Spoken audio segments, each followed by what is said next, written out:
want to begin with a little background about me. I am Angela Stewart. Have served since 2004 as the archivist at the Margaret Walker Center at Jackson State University. For 12 years previous to that, I served as the archivist, evening librarian, and museum curator for the Piney Woods School in Piney Woods, Mississippi. I received my bachelor's degree in history from Alcorn State University and graduated magna cum laude and went on from there to Kent State University in Kent, Ohio, where I received a master's in public history.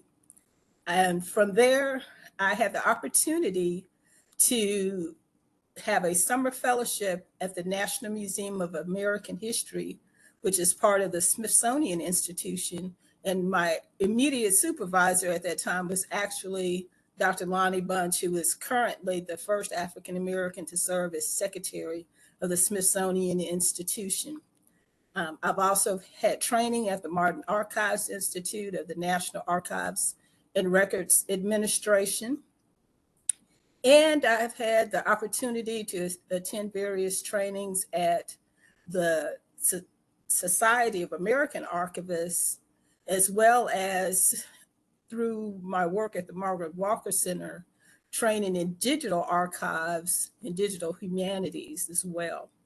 So that's a little background about me. And now I want to shift over into a little background about Dr. Margaret Walker Alexander. Dr. Margaret Walker Alexander, she's also known as Margaret Walker because that was her pen name. Margaret Walker wrote everything under her maiden name, but her professional and personal name was Dr. Margaret Walker Alexander. She was born in Birmingham, Alabama on July 7th, 1915, to Reverend Sigismund Walker and Mrs. Marion Dozier Walker. She was the oldest of their four children. She lived briefly in Birmingham before moving to Meridian, Mississippi, where her parents briefly taught at Haven Institute. But from the time she was about 10 years old, she lived in New Orleans, Louisiana, where she attended school at New Orleans University, or what is now known as Dillard University. And upon graduation from high school, she attended Northwestern University in Evanston, Illinois. She had the opportunity to meet the famous poet Langston Hughes, and he encouraged her to leave the South, but also Northwestern is the alma mater of her dad. He received a master's of religion from Northwestern's Methodist Seminary. From Northwestern, she moved to Chicago, and she had the opportunity to work for the Federal Writers Project. And she got to meet people like Richard Wright and Gwendolyn Brooks and Stutz Terkel, and just a wide array, Sterling A. Brown, just a wide array of writers and poets and activists during her time in Chicago. When the federal government decided to shut down the Federal Writers Project, she decided to go back to school, and she decided to attend the State University of Iowa in Iowa City because they had recently established what is known as their Writers Workshop, which is to this day one of the top 5 creative writing programs in the United States. And she received a master's in English. And for her dissertation, for her thesis, since she was in the writer's workshop, instead of a traditional master's thesis, she wrote a book of poetry that included For My People, which is one of the earliest poems she published. She had previously published in 1934 Daydreams, or what she would later call I Want to Write, in the Crisis magazine. At the time, it was still being edited by its founder, Dr. W.E.B. Du Bois. She also published For My People in 1937 in the Poetry Journal, because that was a journal growing up on a college campus and going to the library. She saw that journal. And one of the things she always said is that she wanted to be published in poetry. So in 1937, she published For My People. In 1942, For My People would become the title poem for her first book of poetry. She would apply to the Yale Younger Poets Prize, and on her third try, win it in 1942. And part of that award was the publication of For My People by Yale University Press. So that got her start in publishing poetry. Then she decided what did she want to do from there? So she decided to teach. She taught at West Virginia State University. She taught briefly at Southern University, Baton Rouge. She taught at Livingstone College in Salisbury, North Carolina. And North Carolina would be significant for her because that's where she would meet her husband, Furnace James Alexander. But from there, she decided in 1949 to move to Jackson, Mississippi, and joined the language arts department at what was then Jackson State College. And she would work at Jackson State for 30 years. Now, she was always writing, not always publishing, because she was a teacher, she was a wife, she was a mother of 4 children. So sometimes that took away from her being able to publish the way she wanted to publish. Her biographer, Dr. Mary Emma Graham, says that every child was a book she didn't get a chance to write. So she had 4 children. But she was always engaged with writers. So in 1952, for the 75th anniversary of Jackson State, she brought together a group of writers, including Langston Hughes, Arna Bontemps, Melvin Tolson, Owen Dotson, Robert Hayden, and others to celebrate the 75th anniversary of Jackson State.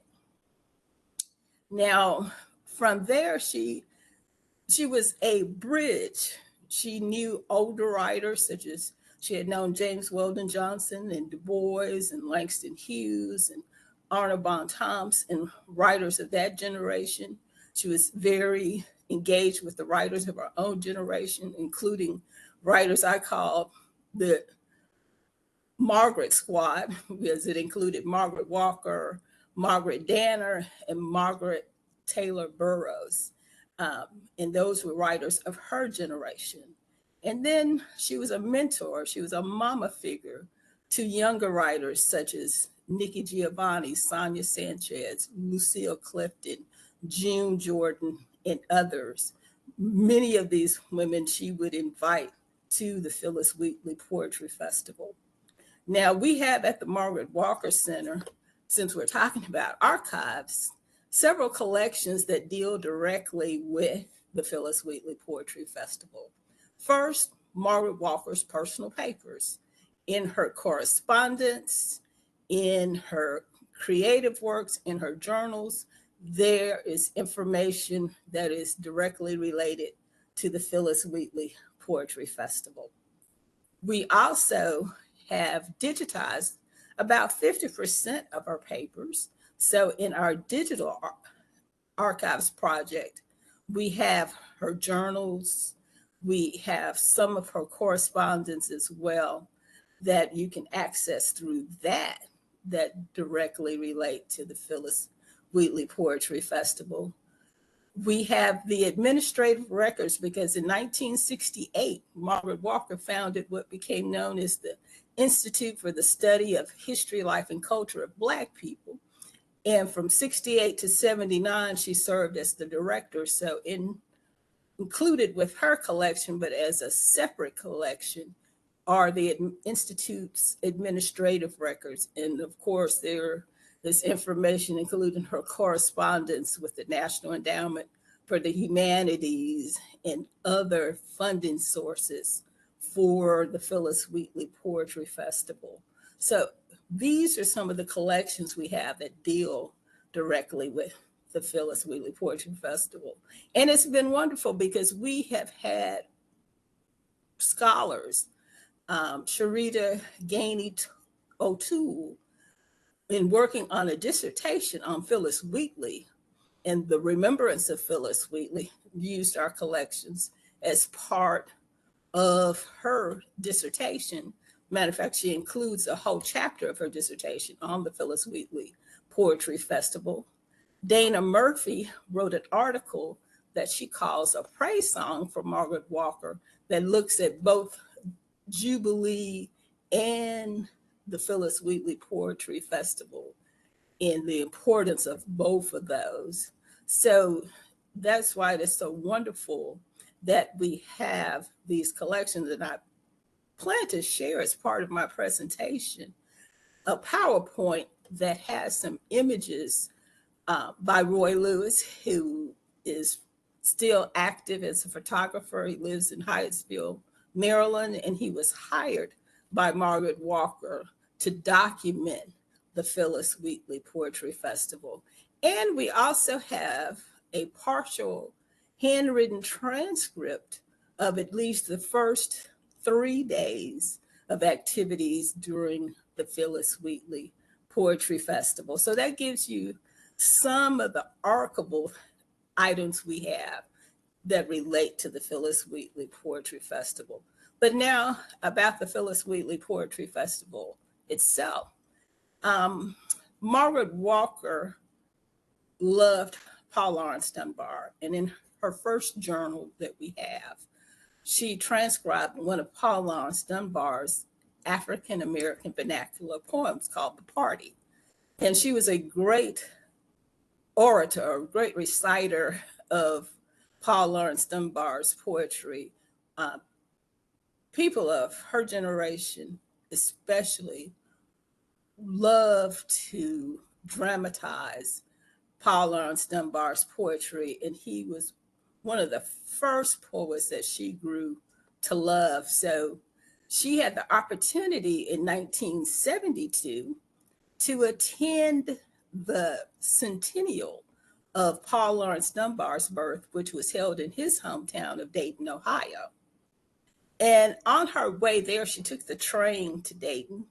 She started thinking, she said, you know, we're celebrating the significant centennial, but next year will be the bicentennial of the publication of Phillis Wheatley's first book of poetry. And that is something that definitely needs to be commemorated and celebrated. So starting during her trip to Dayton, Ohio, to celebrate Paul Laurence Dunbar, she started working on the Phillis Wheatley Poetry Festival. And she wanted it to be a comprehensive event. In other words, it wouldn't be just poets coming and sitting, talking to each other, and maybe small audiences about their own poetry and about Phillis Wheatley, but it would be something that would engage both the Jackson State community as well as the larger Jackson community as well. She also wanted students and faculty to be fully engaged in what was going on. She assigned faculty members to serve as what she called shepherds for the 23 poets who would ultimately attend the Phillis Wheatley Poetry Festival. So she made sure that the poets had the opportunity to participate and speak to various classroom settings during their time at the festival, as well as she made sure that students had the opportunity to participate on program. She was very connected with the Henry T. Sampson Library staff, the faculty of the Department of Music at Jackson State.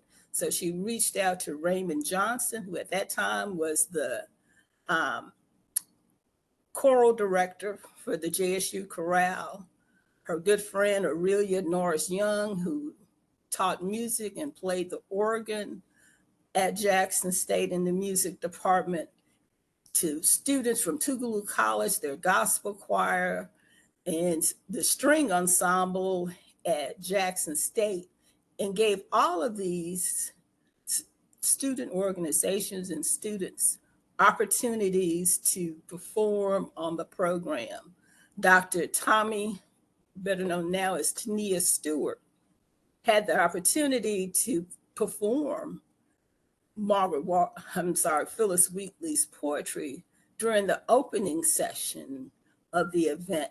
So she made sure that the both the poets who came in from throughout the country, as well as local students, faculty, and community members, had the opportunity to participate in the festival. But she was the guiding force. Dr. John Arthur Peoples, who was president of Jackson State at the time, said that it wouldn't have happened without her hard work that she put into the festival. But she also reached out to national sources such as Charlene Hunter Gault, who was writing for the New York Times, the Washington Post. She knew Black World, which was a Johnson publication, the same people who published Ebony and Jet magazine. She knew them through both their editor, Hoyt Fuller, and Doris Evans Saunders, who would help develop the JSU Mass Communications Department. And so she brought in Ebony magazine and Black World magazine, Freedom Ways magazines. All of these carried extensive articles documenting the festival, and in some cases advertising the festival before it happened. But one of her most wonderful contributions, Margaret Walker had attended the University of Iowa with Elizabeth Catlett, who was a well-known sculptor and painter and former chair of the art department at Dillard University in Margaret Walker's adopted hometown of New Orleans, Louisiana, to create a bust of Phillis Wheatley for the festival that would serve as the centerpiece of the festival. She also reached out to the Library of Congress and had an archival exhibit of documents related to Phillis Wheatley into that 18th century time period. So these are the kinds of things that the festival did. I want to share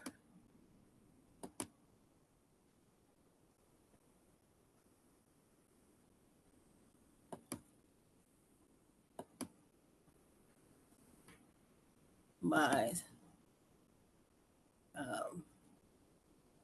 PowerPoint at this point.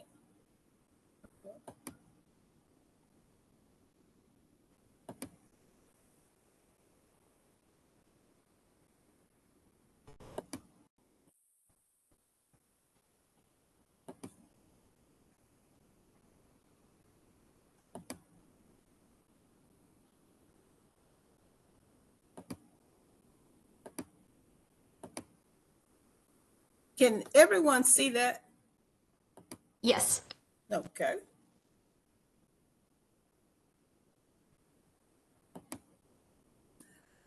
Audre Lorde. She was one of the women who attended the Phillis Wheatley Poetry Festival.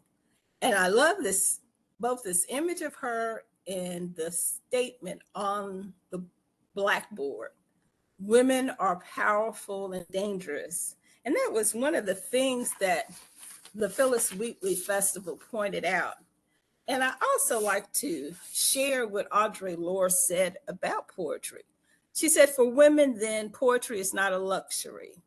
It is a vital necessity of our existence. It forms the quality of the light within which we predict our hopes and dreams towards survival and change, first made into language, then into idea, then into more tangible action. Poetry is the way we help give name to the nameless so it can be thought. The farthest external horizons of our hopes and fears are cobbled by our poems, carved from the rock experiences of our daily lives. And that's Audre Lorde.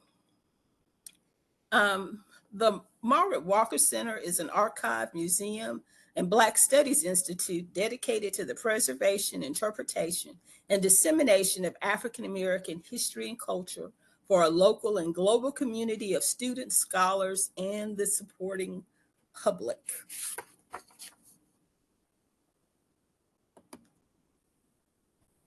As I mentioned, in 1968, the center was founded.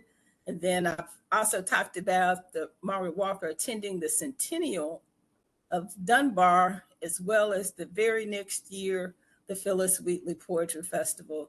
And this is the bust I mentioned, created by, it's a bronze bust of Phillis Wheatley. And I love this image of Margaret Walker. This is a photograph in our collection of Margaret Walker admiring this image of Phillis Wheatley.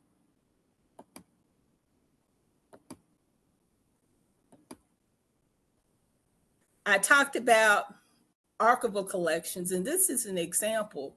Margaret Walker would often begin her letters, her correspondence with a draft that she would put in her journals. So this is from her journal 93, and it's a letter she started in as she was developing the archival exhibit that the Library of Congress would share with Jackson State and the Institute for the Phillis Wheatley Poetry Festival. And then these are some other examples that's actually a cover of the program for the Phillis Wheatley Poetry Festival, as well as a letter by June Jordan stating she would be happy to, she says, "Yes, ma'am, I'll be pleased and proud to be at the Phillis Wheatley Poetry Festival." And then at the end, from another one of her journals, well, actually, still Journal 93, a draft of the program for the Phillis Wheatley Poetry Festival.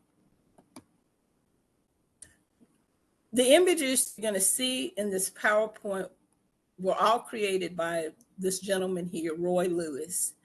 I love these two images. One is Roy Lewis as he looked when he came in 1973 to the Phillis Wheatley Poetry Festival.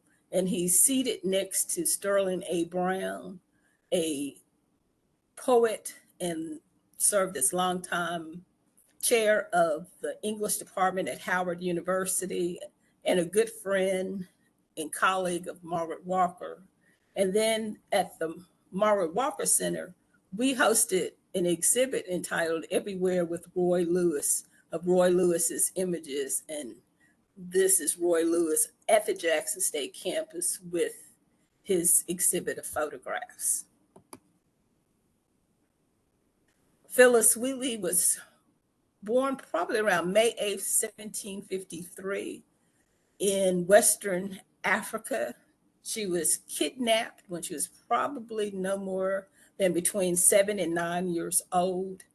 And what's interesting and sad about Phillis Wheatley, Phillis is actually the name of the ship she arrived in the States on. And Wheatley is the name of the family that purchased her. She was taught to read and write not only English, but foreign languages as well.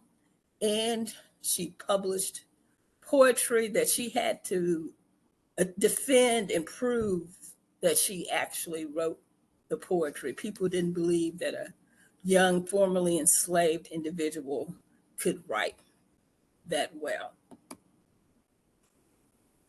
And what I have here,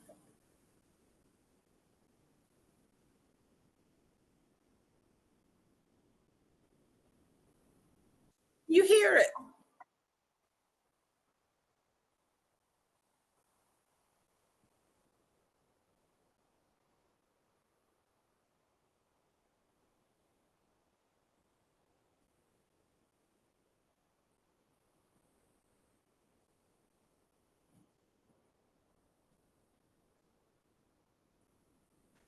I'm not hearing anything, Angela. Oh, okay. I'm sorry. Um, what that actually was, Nikki Giovanni in 2012 hosted an event honoring Nikki Toni Morrison, and her first comment at the press conference announcing the event was that it was going to be the most important assembly of African American women writers since the Phillis Wheatley Poetry Festival. So that's basically what she was saying.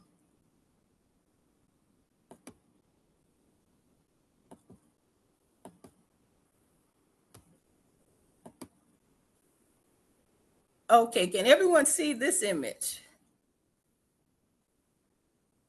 Yes. Yes. Okay, this is a Roy Lewis image, and it's a very good image, first of all, of the bust by Elizabeth Catlett. But what I love about it, the late, as he was have me say, eminent artist Harold S. Dorsey Sr. and his daughter Sophia, as she's almost reaching out to the bus and the impact having a bus like that on campus. It reminds me of the young children who get so excited seeing Halle Bailey, who's played the Little Mermaid.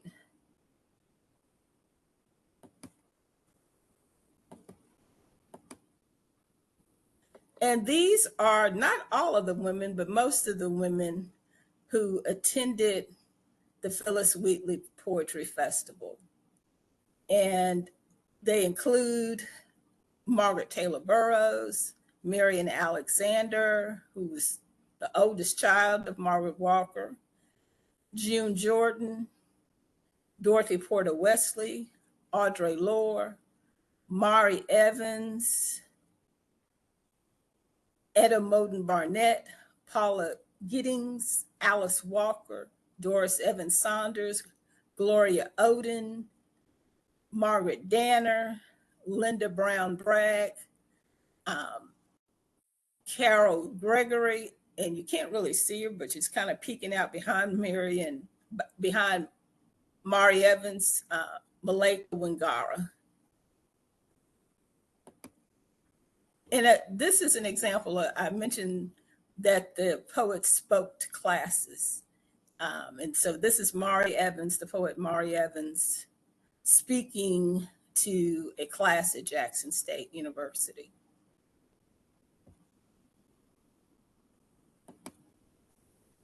And I just love this because this is Mari Evans. As you can see, she wrote her name on the blackboard with Dr. Ali Burkhead Muhammad, who was an English department faculty member at Jackson State, Audre Lorde, and Dr. Mildred Allen. So you see the interaction of the poets with the local faculty and staff at Jackson State University.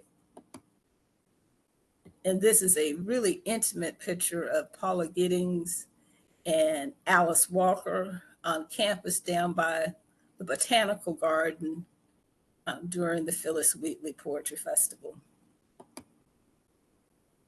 This is one of the events in the auditorium in what was then known as Dansby Hall Auditorium during the Phillis Wheatley Poetry Festival. So this is an audience shot.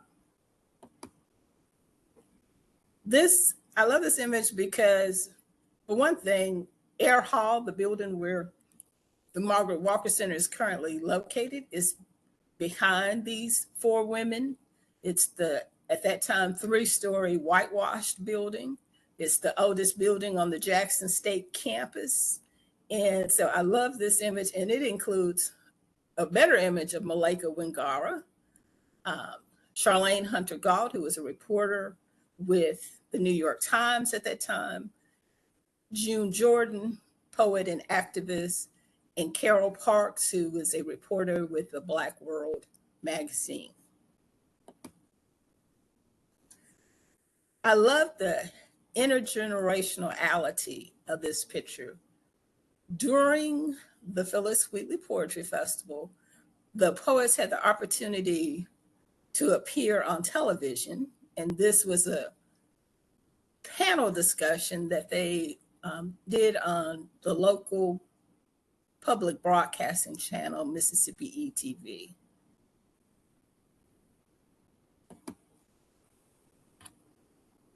Also, what they were able to do in terms of the poets while they were at the Phillis Wheatley Poetry Festival is they had the opportunity to interact with publishers. So this is Mari Evans and Sonia Sanchez, and they are meeting with Dudley Randall, who's also a poet, but he was the founder and director of Broadside Press in Detroit, Michigan. Margaret Walker would publish poetry with Broadside Press as well. This is one of the readings. The writers were divided into readings. And this is, at the podium is Audre Lorde reciting her poetry. On the dais is June Jordan, who would recite her poetry. Alice Walker chose not to recite poetry, but to read her essay In Search of Our Mother's Gardens. And then Lucille Clifton on the end would recite her poetry. And the woman next to Alice Walker in the white vest is Ida Lewis, who is publisher of Encore magazine and served as moderator for this session. And then these are just some images. For example, during the opening ceremony, they had an unveiling of the bust. So the top image is of Art Department Chair Lawrence A. Jones and Bernice Lloyd Bell from the H.T. Sampson Library, who served as co-chairs of the exhibit committee for the Phillis Wheatley Poetry Festival. And they are unveiling the bust of Phillis Wheatley by Elizabeth Catlett.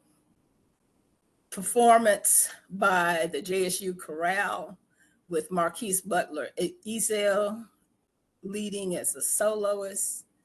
The string ensemble, which was led by J.J. Sampson Sr. And then you have the writers had the opportunity to autograph books and sell books in the bookstore. And that's a picture of them doing that. And I love this immersed in the crowd image of Margaret Walker with Bonnie Burroughs and participants in the festival, as well as Paula Giddings and Margaret Walker having the opportunity to autograph books and talk and interact with participants. And then at a reception during the first day of the festival, Sonia Sanchez and other writers. And then a local television show in Jackson, Judy Moon Denson, who was a weather reporter, but also had her own local talk show called Coffee with Judy, who's a morning talk show hosted for the writers, and that include Margaret Taylor Burroughs, Mari Evans, Sonia Sanchez, and Carolyn Rogers. This November, we will celebrate the 50th anniversary of the Phillis Wheatley Poetry Festival at Jackson State, November 1st through the 4th, 2023.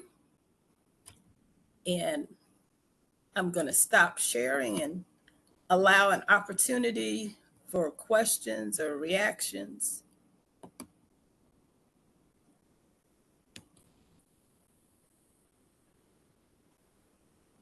I loved seeing all those pictures, Angela. Yeah.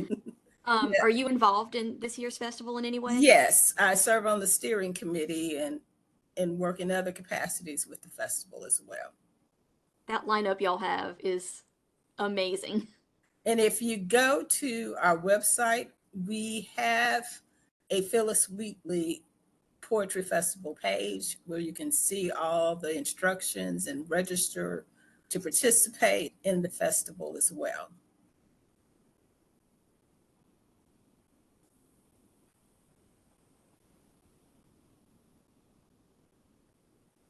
Any other comments or?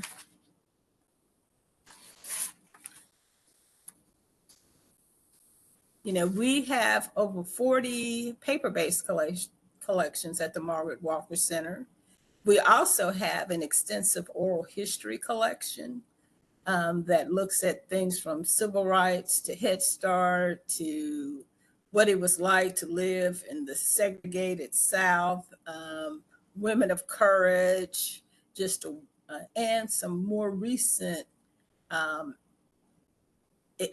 oral history collections that deal with LGBT experiences. So we have a wide array of oral histories in addition to our archival collections. We also have a small collection of art, a very small collection of art at the Margaret Walker Center, but we are primarily an archive and a museum, and we're preparing a new Margaret Walker exhibit that will open during the Phillis Wheatley Poetry Festival. We are also developing a feasibility study to build a new Margaret Walker Center. We are located in what is the oldest building on Jackson State's campus, which is Air Hall, which was named for Charles Air. Jackson State University was actually founded in Natchez, Mississippi as Natchez Seminary, primarily charged with educating preachers and teachers. It was founded through a coalition of the American Baptist Home Mission Society and formerly enslaved individuals led by Henry P. Jacobs in Natchez. The school decided to move to Jackson, Mississippi from Natchez, first landing at Mount Helm Baptist Church, then developing a campus in what's now the Millsaps College location, moving a little further down West Street after they were bought out of that location, and ultimately landing in West Jackson in the Lynch Street location. And our building, Air Hall, opened in 1904 as the oldest, and is now the oldest building on campus.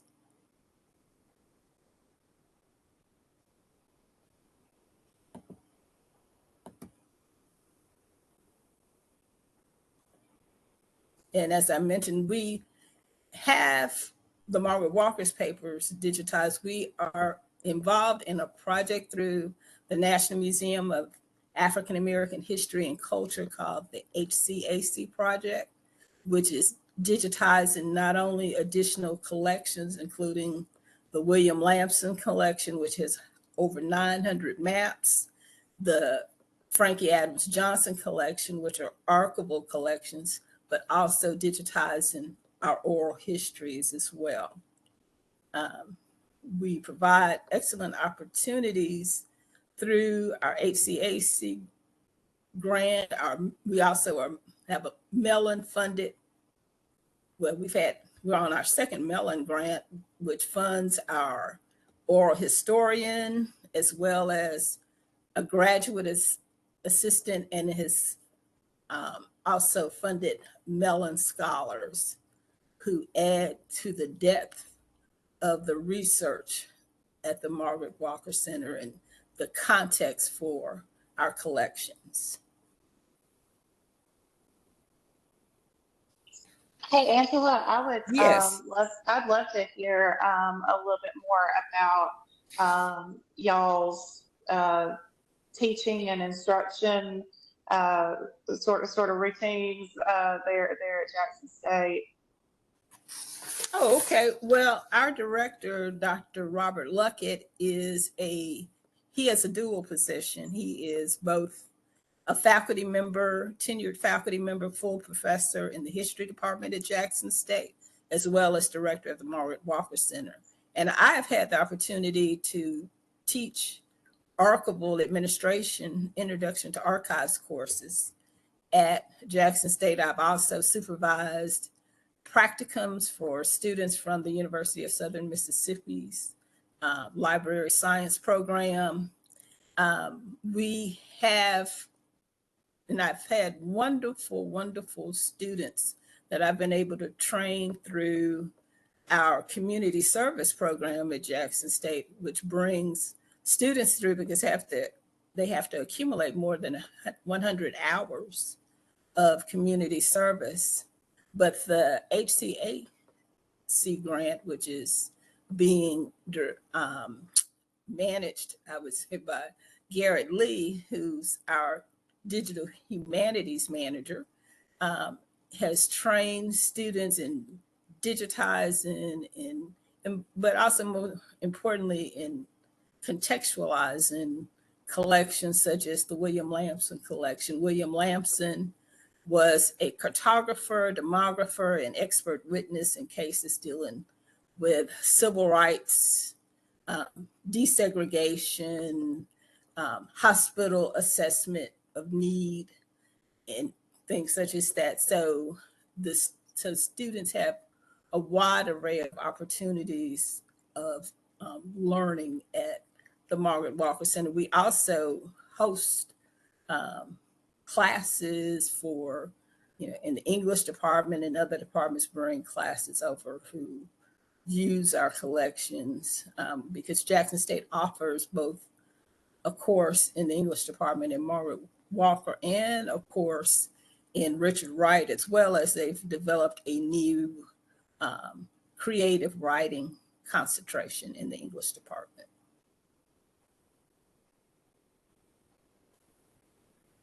Excellent. Thank you so much. Thank you.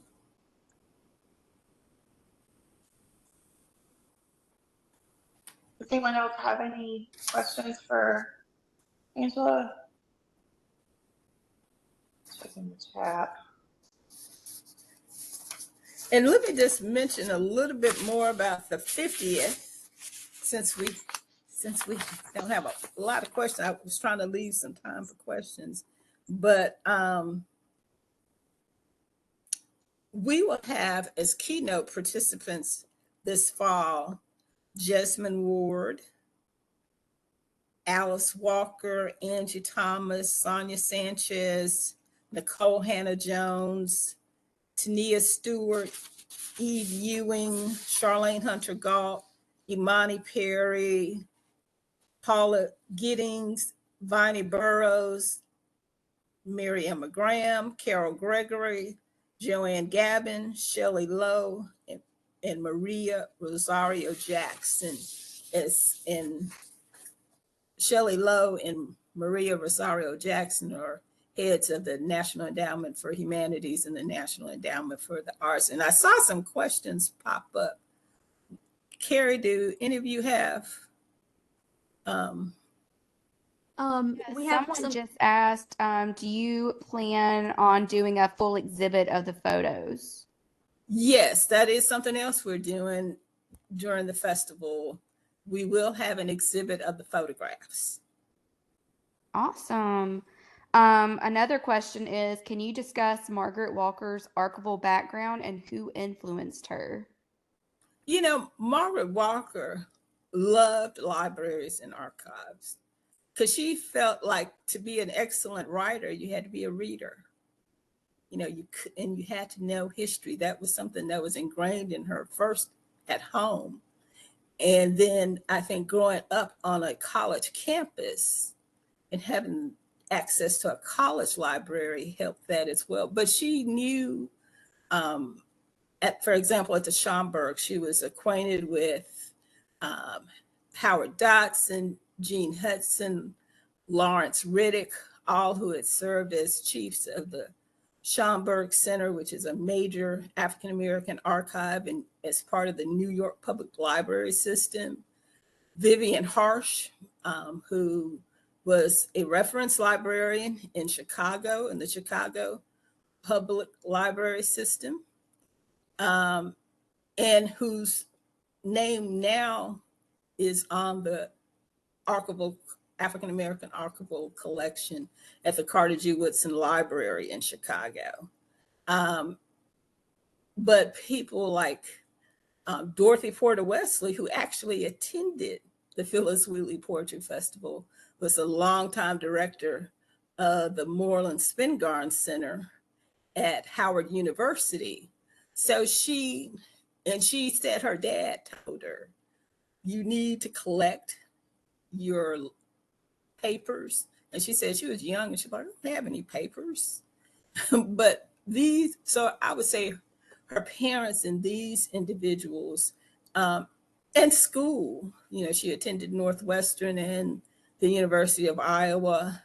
And so that she was very much exposed to libraries, reading, archives, and working on Jubilee.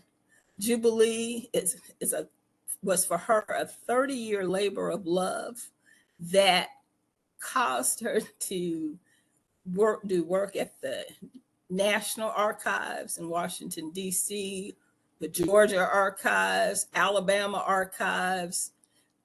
So in putting together Jubilee, which looks at the history of her family from around 1837 to 1875, so it's antebellum, Civil War, and Reconstruction, that gave her a really appreciation for libraries and archivists and archives. Was there another? I thought there was another There's question. one more. Um, will the poets be sitting in on classes during the festival like they did in the original festival? That is a good question, and that's something I'm gonna have to check on. I don't know if we've worked that into the schedule yet.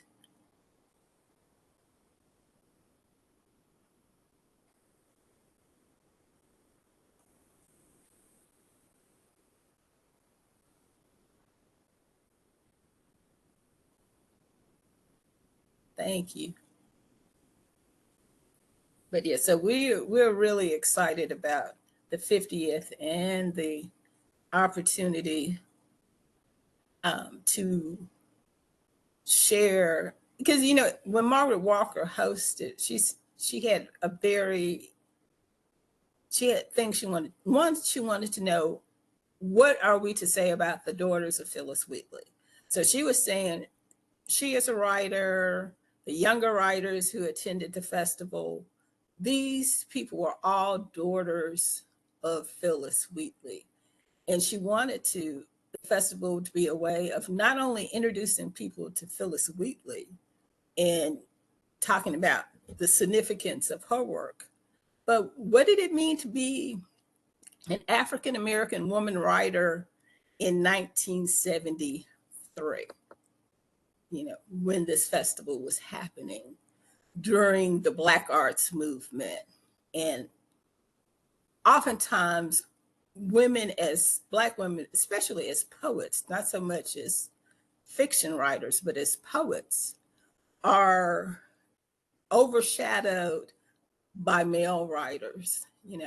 Like, I think most everyone has heard of Paul Laurence Dunbar, but someone whose writing has really affected me was his ex-wife's writing, Alice Dunbar Nelson. And I don't think she gets as much recognition as her ex-husband, Paul Laurence Dunbar, does. And that was an issue that the women, so it was both it was a Sankofa moment. And Sankofa is an African Akan word that means looking back to move ahead. So it's an opportunity to look back at where Black women writers had been, but also where are they going as writers, as women. You had people like Audre Lorde and June Jordan, who were at the forefront of bisexuality, lesbianism, LGBT issues in general. So it wasn't even just looking at what does it mean to be a woman, what does it mean to be a Black woman, but what does sexual orientation and how does that impact being a woman and being a writer? So these all, and Nikki Giovanni, during one of her visits to Jackson State said, what she loved most about the festival was having the opportunity to interact with her peers and to bounce ideas off of them and to talk to them. And because oftentimes you get in silos, as people call them, or ivory towers, and you don't really see what your peers are doing or how their lives are being impacted. So having the opportunity to interact and say, hey, June, what's going on? Hey, Lucille, what's going on? To speak with people who read your poetry, who recite your poetry, and how they are impacted by your poetry is also important. And one of the most popular writers at the festival was a woman named Sarah Webster Fabio, who brought her family as her backup band as a jazz combo. And people were saying they needed more of her and her family and her poetry. So that was something else that the festival did. It wasn't just headline writers, it was up and coming writers, it was older writers all getting together and to be able to interact and encourage each other. Angela, that was excellent. And I want to thank everybody for all your great comments and questions. It's just a great conversation. I love the idea of the daughters of Phillis Wheatley and, the writers producing a new generation of writers. I just think that's such an amazing way to think about it. I really think the lineup for the festival this year looks amazing, and I hope it goes well. Can't wait to hear more about it. I'm Kate Gregory. I'm the newly minted president of SMA this year. I do want to share a couple of announcements. Your summer newsletter should be hitting your mailboxes in the next couple of days, so keep an eye out for that. We do have another virtual table talk scheduled for Friday, July 21st at noon. Our presenter in July will be Sharon Morgan of the Knoxville County Historical Society. She's also founder of our Black Ancestry project, and so we're excited to hear from her. And again, if you have any questions for us, please feel free to shoot me an email. And just want to thank Angela again for a great presentation. Thank you.